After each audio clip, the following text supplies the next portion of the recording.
Guys, please make sure to like and subscribe to my dad's channel because he takes a lot of time and effort out of his day so that he can make videos for y'all guys.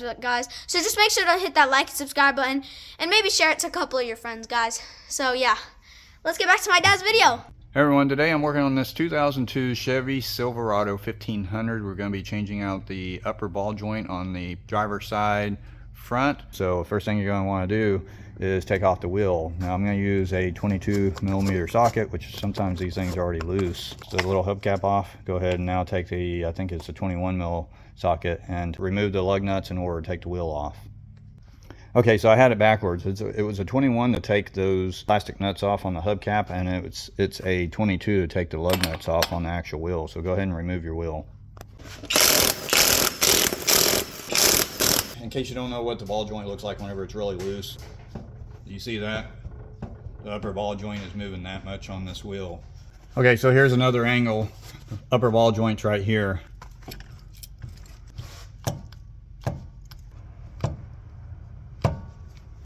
Okay, so now I'm going to take the wiring loom off using a pair of plano pliers. Remove it off the mounts, split this, and pull it up like that to remove this instead of trying to pull it out, because a lot of times if you pull that out right there, you'll break the little Christmas tree tab on it. The same thing up here, just kind of separate the actual fastener to bring the wire up. You want to get this wire totally loose. Take the ABS wire off from above where your shock tower is, and then bring it around, and you'll see the clip right here. Go ahead and just slightly pull the clip up and disconnect it, and then it's completely out of the way. Okay, 10mm, take your bracket off from the brake hose. Now it's pretty common to break the bolt that's going into the arm right here, especially if it's rusty. So we're gonna go ahead and see if it'll come off. Right, this one came off and didn't break. Basically just taking this off so that it doesn't yank on the brake line whenever the spindle assembly comes outward. Turn your wheel assembly completely to the right, and you're going to come underneath here and loosen up the nut that is on the bottom of the ball joint right there. I'm using an 18mm wrench, and I'm going to get right up in here and go ahead and loosen up the nut. Now it's pretty loose by hand. I'm going to screw it back up just slightly. I'm going to go ahead and separate that joint right there. So now I'm going to go ahead and turn the whole assembly to the left. Okay, so now I'm going to hit it a little bit from this side. I moved the brake line upward to make sure it's not in the way. And I'm going to hit it slightly right here. I'm going to go ahead and get the pickle fork out. Show you what it looks like. It's this thing right here. I'm going to stick it up right in there in the joint, and I'm just going to start hitting it until it separates it. Now be sure you don't hit your hose right there. I pulled the hose downward, put it underneath the sway bar link right there, but it's pretty much clear. It's got some clearance right there. Just pay attention to it so that you don't hit it with your hammer. And you are going to have to hit this with a little bit of force. Alright, you can see right there how it broke loose, separated upward, and then the nut underneath here kept the assembly from falling down. So go ahead and remove your fork out. So now I'm going to use just a regular old clothes hanger. Do the upper one on that little bolt right there. You can use a bungee cord or baling wire or something like that. Doesn't really matter what you use, you just want to keep it from falling down. Go ahead and go back underneath and take your bolt off. Might have to hold a little bit of force on the top. Okay, here's the retaining nut. Now you can go ahead and push the assembly in slightly. You want to go up enough to where it clears that. Once it clears it, you know, you got your wire right here. You can see how the hose is tightening up. Now the wire is going to keep it from going any further. It may not look like it, but it is, because this is a stiff wire, so it's keeping the assembly from moving too much, and you still got quite a bit of slack in the brake hose itself, but that'll give you room to be able to work with the ball joint right here. Now some ball joints may have a C-clip underneath here, underneath the bottom of the arm. Let me see, I don't see one on this one. Let me get a screwdriver, or let me get a wire brush and see. Okay, I'm gonna take a wire brush and kind of brush it underneath here so that I can knock all that dirt off and see if there's any type of C-clip anywhere. And it's good to just knock the dirt off everywhere, either way. Okay, I don't see a C-clip underneath there. Okay, so the ball joint tool that I usually use is this one to get at the local parts store. You can see right there the part number, let's see, it's a 67045 and a 67048. Okay, so I just don't like the way that the brake line is getting in the way more than what I thought it would get. So I'm gonna go ahead and remove the brake line, the bracket off the top of the spindle arm right there. Let's go ahead and push the line downward just to get it out of the way and back behind here. So now I've got the brake hose all the way back to the back, and you can see the attachments that I have on here. All right, now I got me a socket and a ratchet. I'm gonna go up to the top here, go ahead and start tightening it. Now I'm gonna go get me a small cheater bar to go ahead and help me push that up. Now you can use a breaker bar if you want, but I'm just using my regular ratchet, and then I got what I mean by cheater bar is just a bar that I can put on the end of the ratchet to help me lengthen it and give me some more torque. I'm going to stop there for a second. I'm going to back it off just to see if it's moving at all. You see right there, you see how it looks like that the dirt is cracked? That means that the ball joint is moving. See that space underneath there? Okay, so I'm going to tighten it back up, and I'm going to keep turning on the bar. So I felt it get a little bit easier, which means it's moving. You can see this moving up slightly at a time. The further it goes, the easier it gets. Now it's getting really easy, and now you see the C-clamp get really loose and actually release it on pressure. So I put the bar down, and now I'm going to back the press off, and we'll pull the press down and away. I'm going to lift this off, and you can see the ball joint is out of the arm.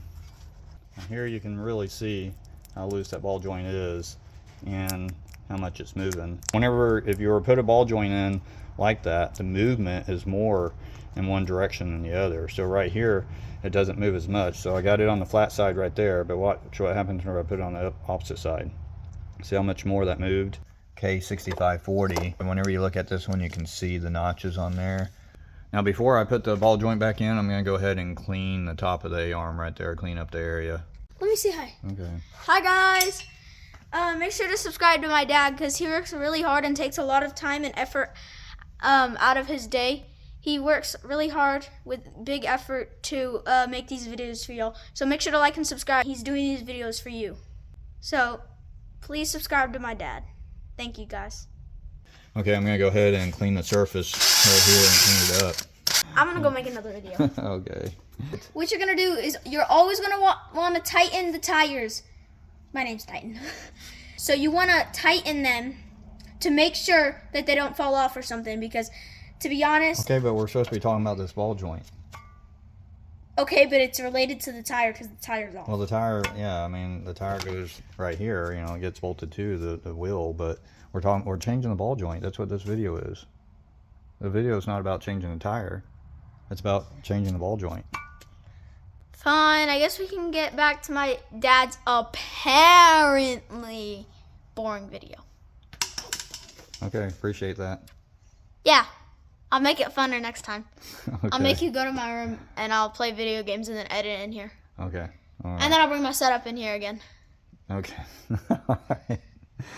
All right, let me get back to my video. All right. Bye, guys. Bye. You can see the notches right here. Now be sure that these notches, you see that it's down further, and you can see it right here how it's turned outward. It looks like there's a cutout. So these cutout portions, you know, it goes towards the frame and then towards the wheel. So whenever you're looking at the truck, you know, the cutouts right here, put that towards the frame. Okay, that allows the ball joint to have full swing action whenever it's going up and down. So you go ahead and place that in there, Now this one right here, it has a dot. You know, that basically tells you that this is outside. So you can go ahead and put that in just like that. And you know that it's in the correct position because you see the dot on the outside. So now you can go ahead and take your tool and set it back up and drive it back in. Now don't put your Zerk fitting, your grease fitting in there just yet, because if you do, you're going to end up smashing the top down.